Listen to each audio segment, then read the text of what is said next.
April 30, 2026 இன்றைய நாளுக்கான இறைவார்த்தை.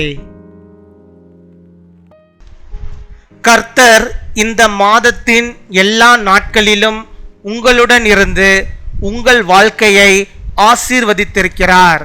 வருகிற நாட்களிலும் அவர் உங்களை வழி நடத்துவார்.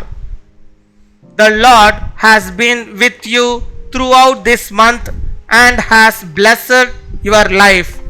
He will continue to guide you in the days to come. சங்கீதம் 121 அதிகாரம் 8 வசனம். Psalm chapter 121 verse 8. கர்த்தர் உன் போக்கையும் உன் வரத்தையும் இது முதற்கொண்டு என்றென்றைக்கும் காப்பார்.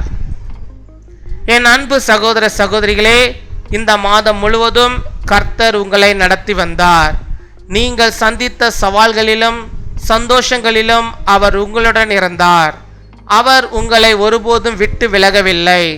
வருகிற நாட்களிலும் அவர் உங்களை வழிநடத்தி மேலும் பெரிய ஆசீர்வாதங்களை அளிப்பார். நன்றி மனதுடன் அவரை துதிப்போம். எதிர்காலத்திற்கும் நம்பிக்கையுடன் முன்னேறுவோம். The Lord will watch over your coming and going, both now and forevermore. My dear brothers and sisters, the Lord has guided you throughout this month. He has with you in your challenges and your joys. He never left you. In the coming days, He will continue to lead you and bless you even more. Let us praise Him with thankful hearts and move forward with hope for the future. நாம் அனைவரும் பின்வரும் ஜெபத்தை சேர்ந்து சொல்வோம். அன்பான பரலோக தந்தையே, இந்த மாதம் முழுவதும் எங்களை நடத்தி ஆசீர்வதித்ததற்காக நன்றி. வருகிற நாட்களிலும் எங்களை வழிநடத்தி காத்தருளும்.